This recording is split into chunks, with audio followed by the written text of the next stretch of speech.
Curve tua cabeça, irmão, em nome de Jesus. O Eduardo já nos trouxe uma mensagem poderosa aqui nessa noite. Confesso que não teria nem necessidade de eu pregar ou ministrar algo aqui para a tua vida, para as nossas vidas nessa noite.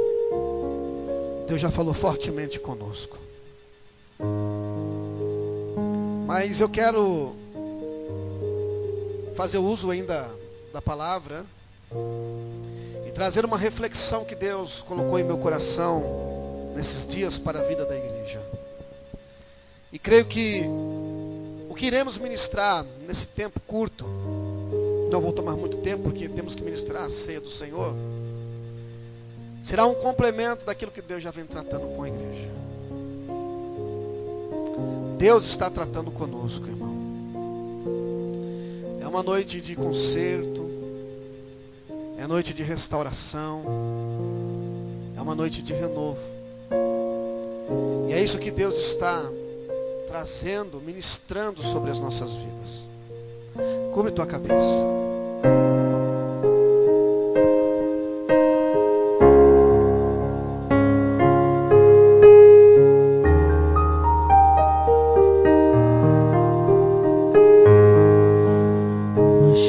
Igual a essa, talvez eu não tenha mais.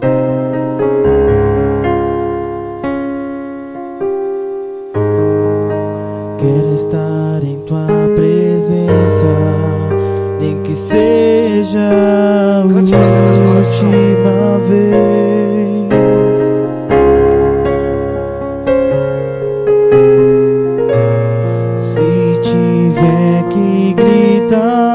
Eu gritarei. Se tiver que chorar, eu chorarei. Se tiver que humilhar o meu espírito, assim eu farei. Me dá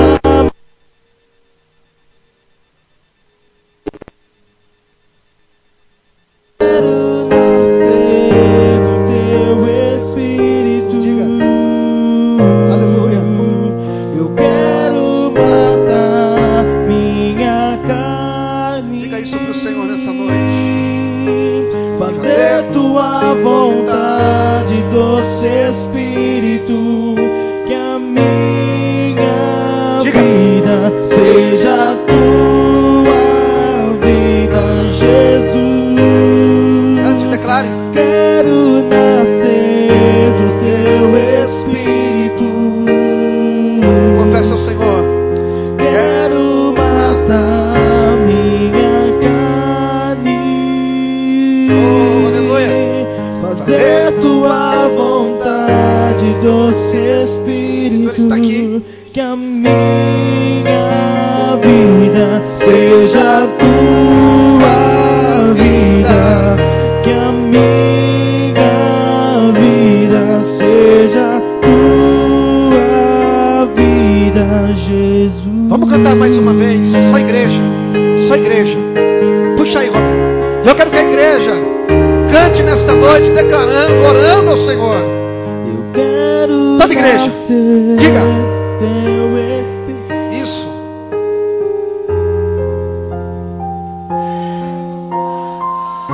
Isso. Diga para o Senhor.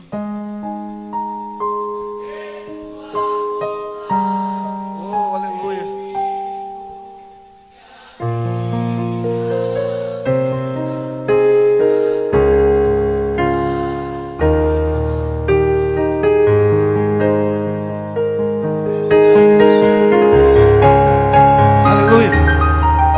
Pai, eu quero te louvar, Senhor. Eu quero te adorar, meu Deus, pois tu és digno de adoração. Eu quero reconhecer, Senhor, que sou falho, sou pecador e que careço, Senhor, da tua misericórdia. Ó Deus, também esta igreja que aqui está reunida carece da tua bondade, carece da tua misericórdia. E nós queremos nessa noite lhe pedir, Senhor, que tu fale conosco pelo teu Espírito Santo, que tu, Senhor, faças de mim, Senhor, nesta noite um instrumento, vaso em tuas mãos, para transmitir, Senhor, a tua palavra aos corações dessa noite, Pai.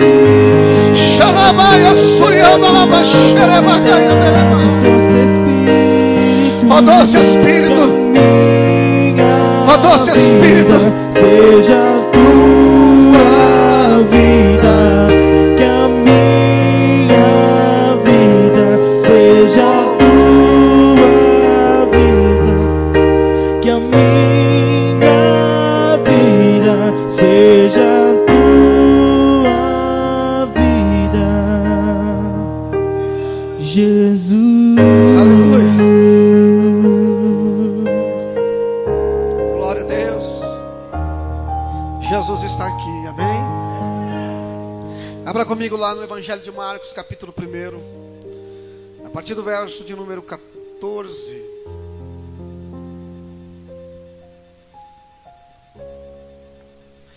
Quinta-feira tivemos um culto muito forte aqui, tremendo. E eu senti algo de Deus de quinta-feira para cá. Parece que saiu algo assim, um peso muito grande que estava sobre nós. E a partir daquele dia, eu estou vivendo debaixo de uma dimensão muito forte da presença de Deus.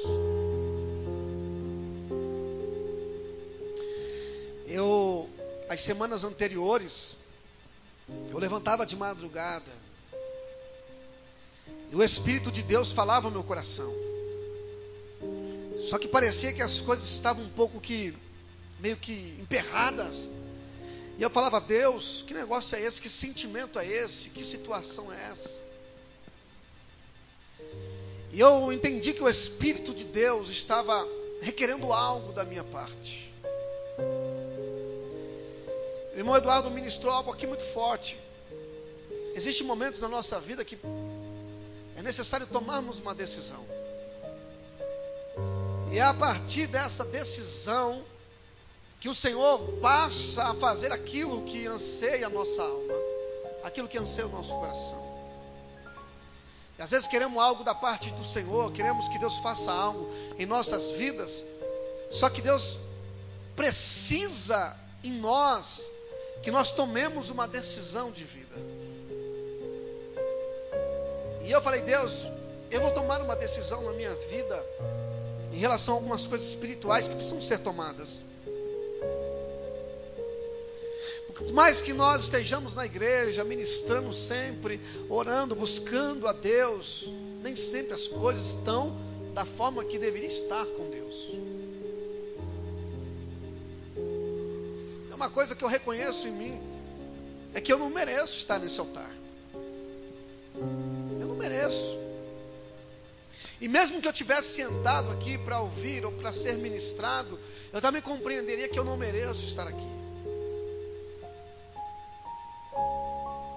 Porque há tantas coisas na nossa vida que quando a gente para pensar, para analisar e entender, refletir sobre nós, analisarmos a nós mesmos, aí eu entendo: meu Deus, é só pela graça de Deus, é só pela misericórdia.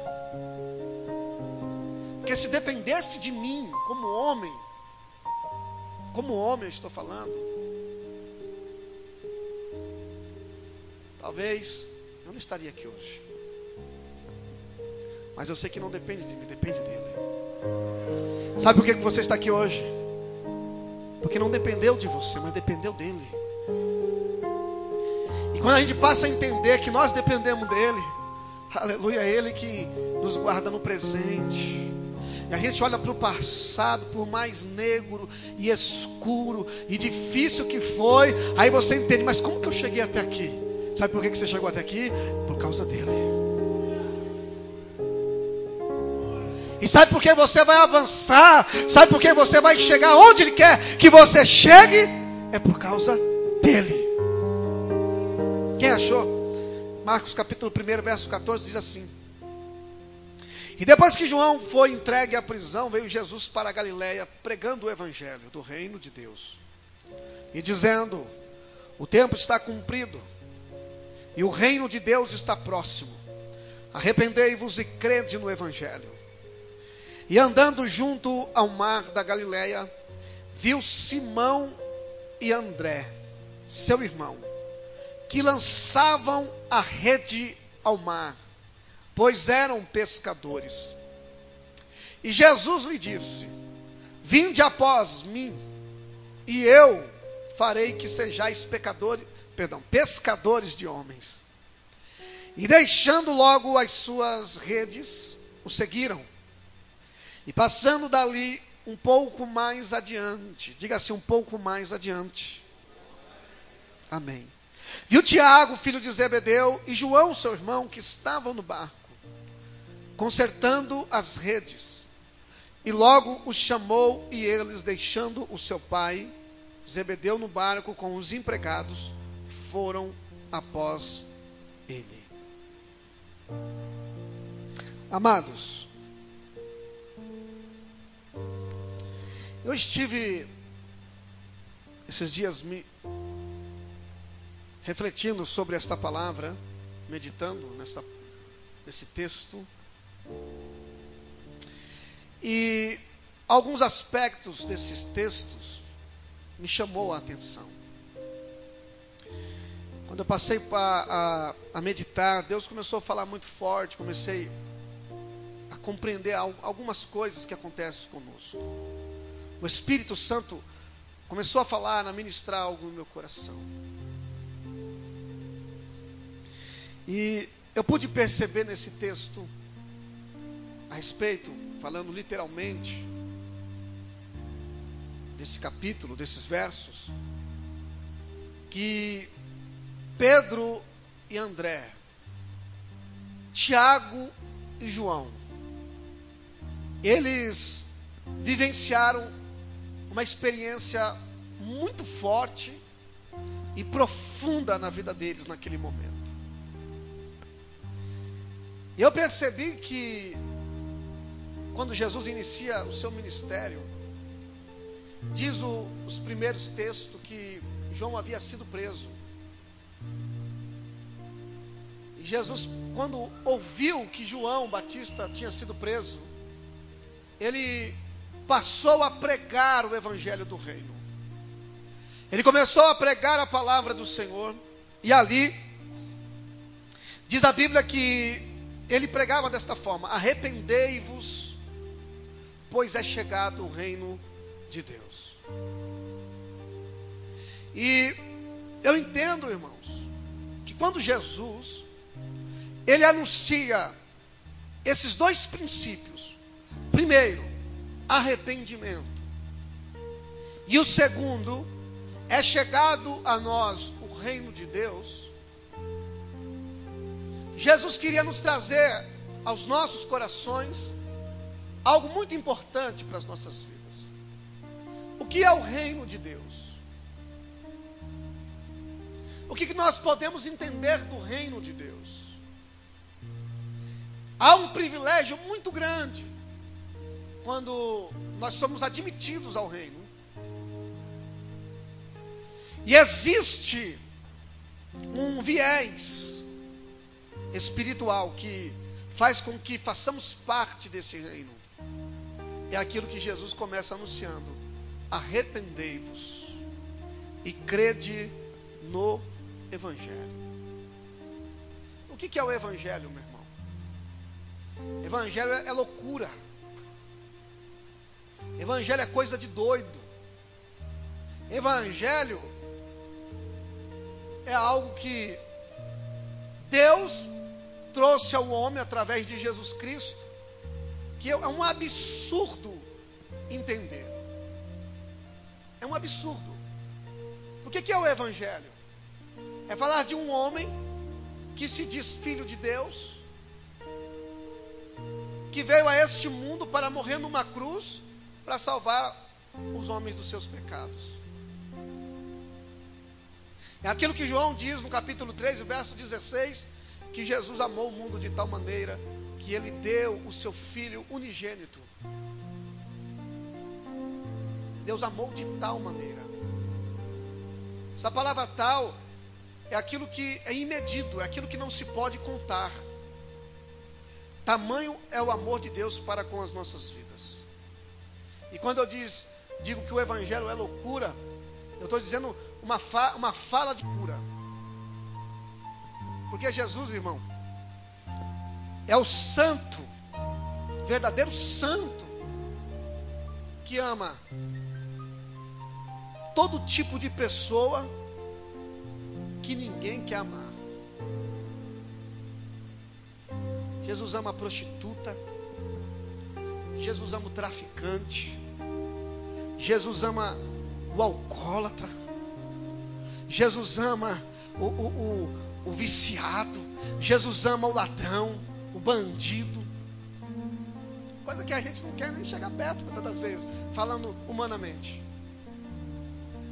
Eu costumo dizer que se Jesus estivesse hoje andando pelas ruas desse mundo, tinha um lugar que ele jamais iria. Perdão, entre aspas eu vou falar isso aqui.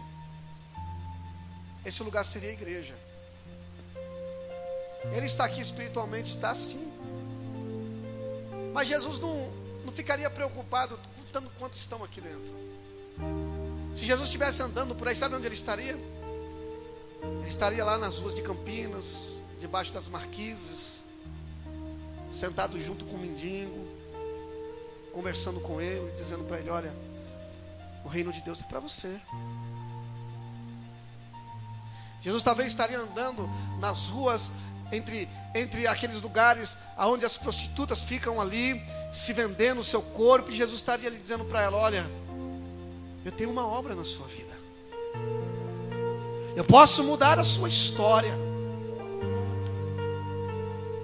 Talvez seria até parece até esquisito falar isso. Jesus estaria lá na biqueira,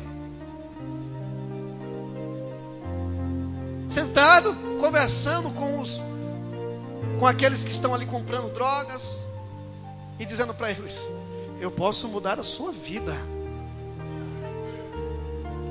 E quando eu olho para esse texto, eu vejo Jesus chegando em um lugar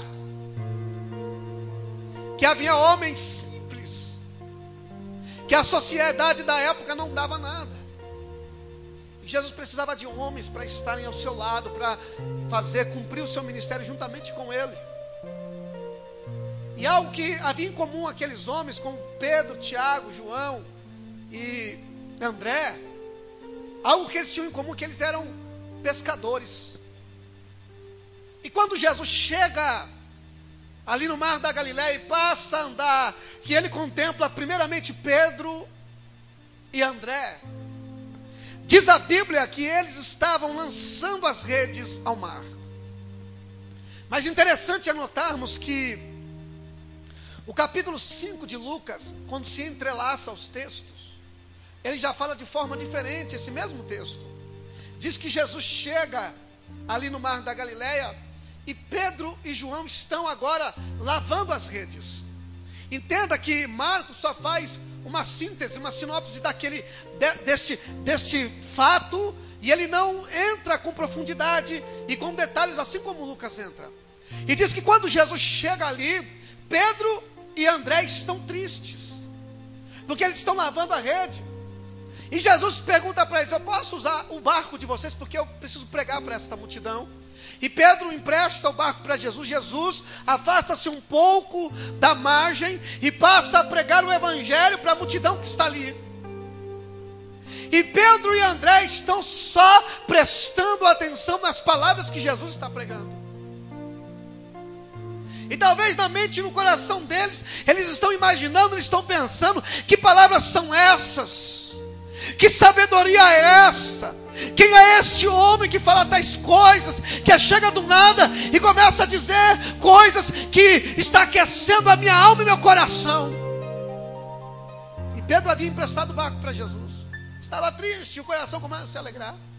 E quando Jesus termina de pregar, o capítulo 5, do versículo 11 em diante, lá em Lucas está dizendo esse texto, diz que Jesus diz para ele: agora vocês vão ao alto mar e e lance a rede.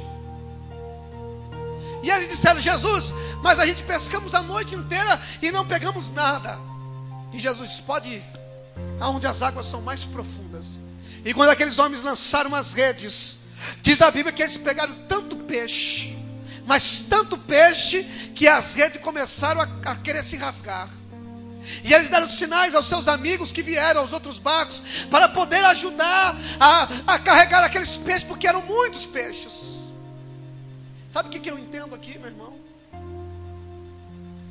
Diz a Bíblia que eles estavam lavando as redes. O que é lavar a rede para mim e para você nessa noite? O que o Espírito Santo de Deus está querendo nos dizer quando diz o texto que Pedro e André estavam lavando as redes? Isso diz resultado de vida, meu irmão. Aqueles homens eram pescadores, haviam pescado a noite inteira, não haviam pego nada, e eles estavam lavando as redes, porque não havia pego nenhum peixe, e estavam tristes e abatidos. Mas quem chegou ali para mudar aquela história não foi qualquer homem, não foi qualquer pessoa. Rede significa todo um trabalho de vida que nós exercemos no nosso cotidiano, na nossa família, nos nossos relacionamentos, na nossa vida conjugal, na vida profissional. Nós queremos ver resultados e muitas das vezes não vemos esses resultados. Trabalhamos muitas das vezes para um sucesso em alguma área da vida e não temos. Parece que as coisas não andam, parece que as coisas não acontecem, parece que as coisas não vão. Há um segredo nisso tudo, meu irmão. Lavar as redes é porque algo não havia acontecido. Lavar as redes é porque algo não tinha acontecido em favor deles. Mas ali chegou Jesus, meu irmão. E eu quero dizer uma coisa nessa noite: Jesus está aqui. Eu não sei como é que anda a sua vida, eu não sei como que anda o resultado da sua vida. Talvez você diga: mas eu tenho chorado, eu tenho lutado, eu tenho feito tantas coisas para ver o milagre na minha vida, mas eu não estou vendo.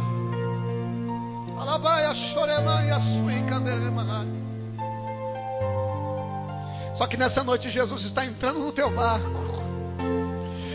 Oh, aleluia. Você pode levantar as mãos, porque Ele está entrando no teu barco nessa noite para mudar a tua história.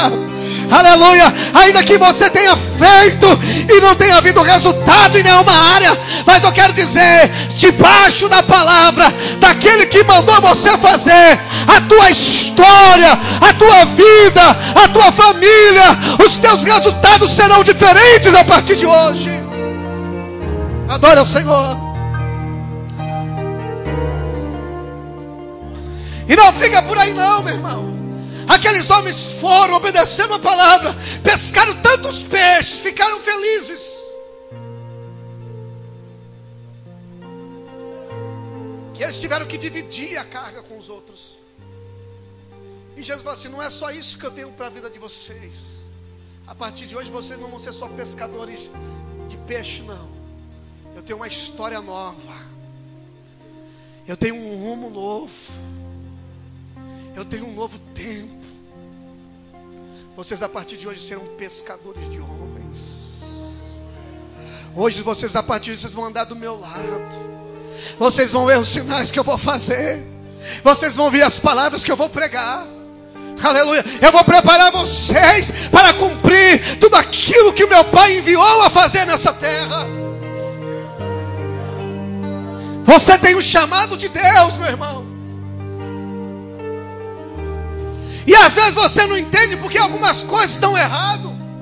Às vezes você não entende porque algumas coisas não estão acontecendo. É porque Deus está preparando você para algo muito maior do que você está vivendo hoje. Mas aprenda esse princípio, meu irmão.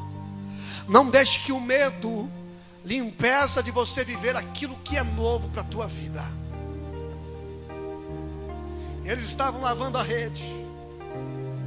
Eles estavam lavando a rede, desistiram.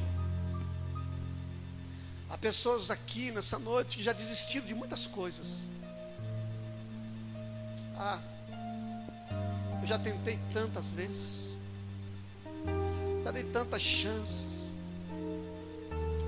já falei tantas vezes. E as pessoas, e você muitas das vezes pega a rede, aquilo que é o teu projeto, aquilo que é a tua vida, aquilo que um dia Deus falou para você que ali seria bênção para a sua vida, que aquilo seria para mudar a tua história, mas as coisas tá tão difícil, está tão ruim, parece que nada muda, é a mesma coisa.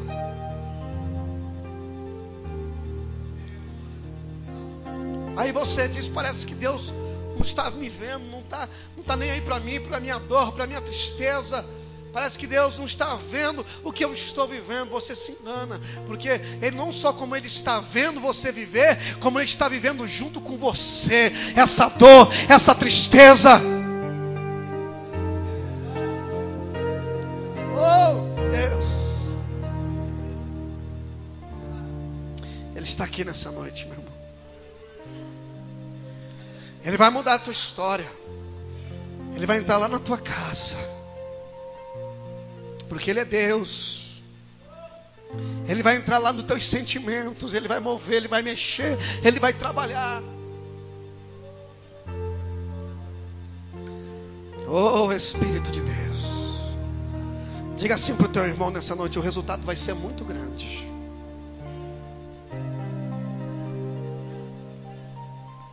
Mas aprenda esse princípio que eu vou ensinar para você agora, meu irmão. Quando se diz que eles estão lavando as redes,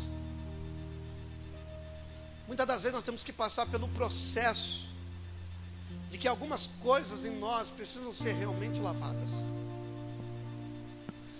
Entenda esse princípio. Para que nós possamos entrar no reino, temos que ser lavados dos nossos pecados pelo arrependimento. Para que a gente possamos alcançar algumas bênçãos, algumas vitórias, temos que limpar o coração, a mente. Algumas coisas em nossas vidas precisam passar pelo processo da limpeza. E às vezes o método e os meios que Deus usa para o processo da limpeza não é bom. Não é bom para mim, não é bom para você. Porque o processo da limpeza é difícil. É difícil. Porque muitas das vezes, algumas coisas que na nossa vida não estão de acordo com a vontade de Deus, mas que agradam o nosso coração, mas que para nós é prazeroso, é bom. Mas Deus está dizendo: eu não quero mais isso na sua vida. Eu quero algo novo. Eu quero tirar isso e quero fazer algo novo. E para que isso aconteça, muitas das vezes é nós que temos que tomar essa decisão, essa atitude de Deus mudar a nossa história. Então tome uma decisão hoje, meu irmão. Diga amém se você está entendendo.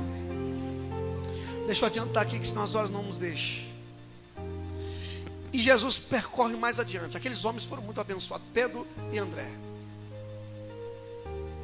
Por algumas atitudes que eles tomaram, tão simples. Eles foram muito abençoados. E depois acontece que Jesus vai mais adiante. Quando a Bíblia diz que Jesus vai mais adiante, é que Ele está sempre indo ao encontro de alguém. Não é simplesmente apertar o passo, andar mais forte, com mais rapidez, não. Esse ir mais adiante é que Deus está sempre visando a vida de alguém. Entenda isso aqui, meu irmão. Quem está de um lado vendo a vida do outro, parece que o outro é mais abençoado do que nós. Parece que o outro está vivendo as bênçãos de Deus e eu não estou vivendo. Talvez Tiago e João estivessem próximos a Pedro e André. Estavam ali próximos, sim. E eles viram o que aconteceu na vida de Pedro e de André, o que Jesus havia realizado. Até porque eles não estavam lavando a rede, eles estavam consertando a rede. Eles eram pescadores, tinham isso em comum. Já era de manhã, era final de trabalho, porque eles pescaram a noite inteira. André e Pedro não tiveram resultados no seu trabalho, e Jesus chegou ali e mudou a história. Jesus vai mais adiante e encontra-se com Tiago e com João. Talvez Tiago e João olharam e viram o que Deus havia feito na vida de Pedro e de André. Existem coisas na nossa vida, meu irmão, que quando Deus nos escolhe para algo na sua obra, Deus analisa algumas coisas que estão em nós. Quando Jesus viu que eles estavam lavando a rede, é porque aqueles homens não haviam desistido. Eu não peguei nada, não aconteceu nada, mas eu vou lavar a rede, porque amanhã é outro dia. Tem muitas pessoas que, preste muita atenção nisso aqui, tem muitas pessoas que desistem muito fácil das coisas. Você entrou aqui, você é uma dessas pessoas. Há pessoas que desistem muito fáceis das coisas. Se as coisas deu errada, chuta o pau da barraca, chuta o balde, quer largar tudo.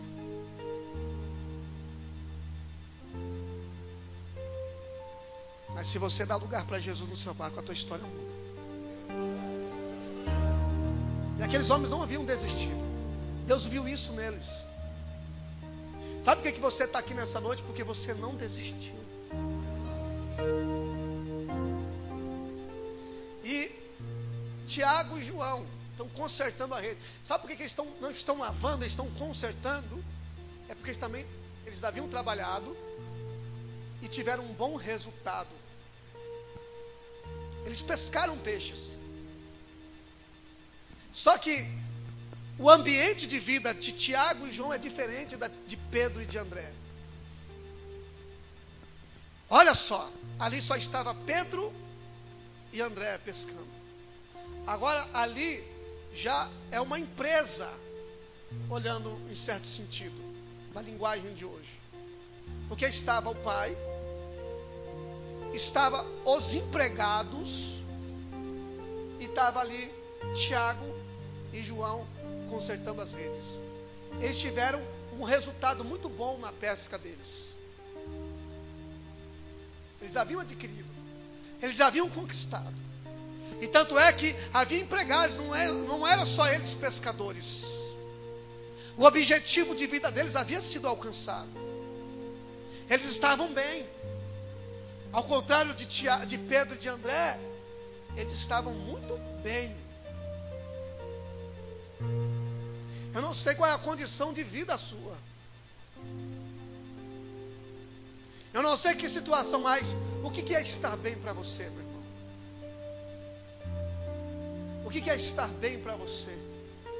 Nem sempre o que é bom para você é bom para Deus, quando Ele olha para você. Não é porque muitas das vezes estamos bem financeiramente, não é porque estamos bem socialmente, que estamos bem para com o Senhor. Mas diferente da situação de Tiago e João, é que eles haviam pescado, e eles não estavam lavando, eles estavam consertando. Por mais bem que nós estejamos na nossa vida, e por mais bom que sejam os nossos resultados, sempre nós haverá um momento de também estarmos consertando algumas coisas em nós, meu irmão. É por isso que eu falo, e sempre digo isto: homem nenhum pode chegar e dizer diante de Deus e diante de nenhuma pessoa: eu já estou tão bem que eu não preciso mais me arrepender, eu não preciso mais refletir, eu não preciso mais orar, me quebrantar, eu não preciso mais, porque eu estou bem. Todas as vezes que Deus operou algo sobrenatural na vida do seu povo, existem dois aspectos quando o povo estava fora da vontade de Deus, que Deus queria uma transformação por parte deles, era limpeza moral e espiritual e conserto com as coisas que ele queria. Quando Deus quis mostrar ao povo de Israel, pela vida de Elias, que ele era Deus, e que Elias sobe no Monte Carmelo, e ele encontra o altar do Senhor quebrado, a primeira coisa que ele faz é consertar o altar. Quando Deus levantou o rei Josias e queria instaurar um avivamento na vida do seu povo, a primeira coisa que o rei Josias fez foi buscar na lei de Deus qual era a vontade do Senhor. E sabe o que ele fez? Ele consertou o templo que estava jogado às traças.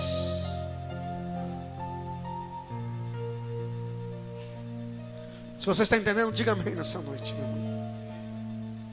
E a palavra que está no texto, consertar, restaurar, interessante que no grego, ela diz assim, a definição no grego, que diz, catártizo, é a palavra que é usada quando eles estão consertando a rede. A palavra consertar, restaurar, no grego, é catártizo, que é a mesma palavra que os cirurgiãos médicos usam, que extraem do grego, que é consertar com habilidade. É a mesma coisa de um cirurgião quando pega ali com aquele instrumento de corte, bisturi e seus instrumentos, para trabalhar um corte, para fazer uma cirurgia bem incisiva, para não causar mais dano. Está aqui a nossa irmã que é técnica de enfermagem. Sabe que quando o médico vai trabalhar em alguém, fazer uma cirurgia, é necessário ali algo bem minucioso. E os instrumentos são muito cortantes. Interessante, irmão, que quando Deus trabalha em nós, Ele trabalha como que um cirurgião. Porque a intenção de Deus não é nos dotar somente de bênçãos, mas é trabalhar o mais profundo do nosso interior. Porque Deus vê aquilo que eu não posso ver. Deus enxerga aquilo que o seu cônjuge não enxerga dentro de você. Deus enxerga aquilo que teu pai, a tua mãe não enxerga dentro de você. O seu amigo não enxerga. Então o trabalhar de Deus, ele é incisivo. É incisivo. Deus não erra, meu irmão. Deus não erra. Então quando Deus começa a trabalhar na vida de João e de Tiago, é entender que algo incisivo estava acontecendo ali.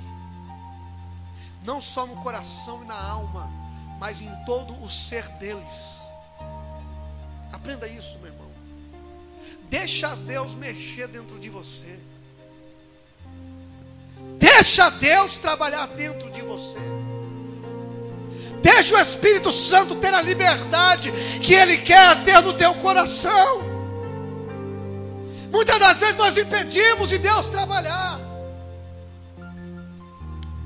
Mas quando Jesus chegou ali e disse para João e para Tiago: vem e me segue, diz que eles largaram tudo: pai, o barco, as redes e os empregados.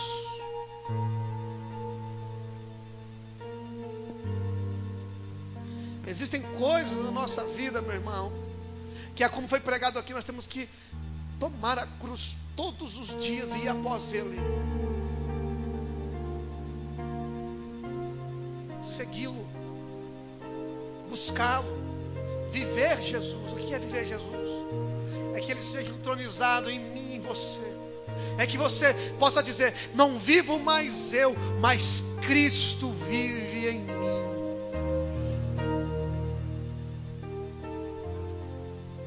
Duas coisas em comum. Primeira, eram pescadores. Segundo, alguma coisa estavam fazendo com as redes. Um estava lavando e o outro estava costurando. Agora eu pergunto para você nessa noite: em qual posição você quer ficar hoje? Ou em qual posição você se encontra nessa noite? É tempo de lavar as redes, meu irmão. É tempo de fazer uma limpeza, fazer uma autoanálise. É tempo também de nós deixar Deus trabalhar em algumas áreas da nossa vida. Pegar o que está fora do lugar e colocar no lugar. É um processo difícil, mas vale a pena.